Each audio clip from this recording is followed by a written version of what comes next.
The Republic of Kenya is a constitutional democracy. It is a country governed by the rule of law. The parameters within which the country is governed are well set out in the Constitution. We have elected and appointed leaders. All leaders in the Republic of Kenya who are elected swear to uphold the Constitution. On the top of this leadership is the President of the Republic of Kenya. Beneath the President of the Republic of Kenya are several state officers who also swear to uphold the Constitution. The Chief Justice of the Republic of Kenya is one of the appointed state officers.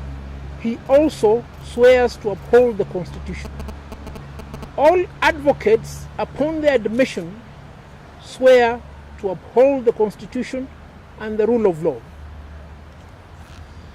In the recent past, it has been the order of the day for the government to abrogate the Constitution, to disobey court orders, and to govern in a manner likely to suggest that the Constitution and the rule of law is a great inconvenience in their operations.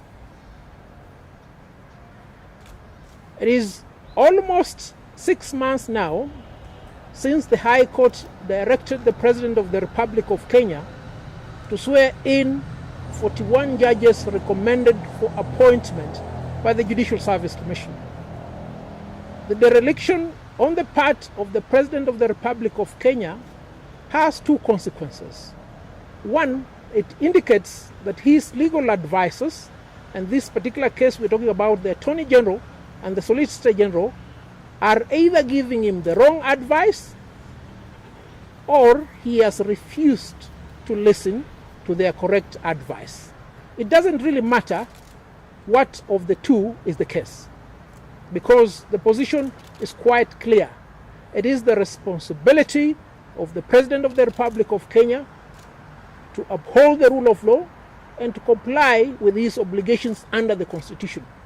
He is compelled by the Constitution to swear in the 41 judges. The failure on the part of his two advisors is one that we as the Law Society of Kenya propose to remedy. In a resolution of the Council of the Law Society made on the 11th of May 2020, the Council unanimously resolved to initiate proceedings to remove the Attorney General and the Solicitor General from the list of advocates. What is the consequence of this action? It means as soon as we remove them from the list of advocates, they will cease being advocates of the High Court. And if they cease being advocates of the High Court, they also automatically cease being the Attorney General and the Solicitor General. And if they continue in office, then the President will be having laymen or quacks as his legal advisors. Today, the Council also had another meeting in which we have resolved to draw up a charge sheet which shall be forwarded to the Attorney General and the Solicitor General, requiring them to answer within 7 days and demonstrate why they should not be removed from the register of lawyers in Kenya. A trial will be conducted by the membership of the Law Society of Kenya in an AGM that will be constituted, when these two advocates will be given an opportunity to tender their defense, and the members will give them a hearing and make a decision whether or not to remove them from the register of advocates. What about the President of the Republic of Kenya? A few days ago, the President of the Republic of Kenya indicated that we are in a constitutional moment which necessitates that we remove the cancer that is in the current constitution. Does the current constitution have a cancer? Who created that cancer? You see, Kenyans, we need to be honest with ourselves. It took many years for us to arrive at the constitution that was promulgated in 2010. Now we're being told there is need for us to remove the cancer. No, there is no cancer. There is an attempt here to remove the brain from the body.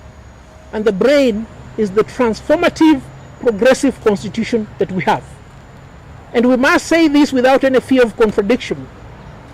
The government of President Uhuru Kenyatta has been built on the foundation of disobedience of court orders. And if a leader can tell his people that he wants to change the constitution, a constitution which, from the experts, does not suffer the malady of reform, but suffers the malady of implementation, then there is a big problem.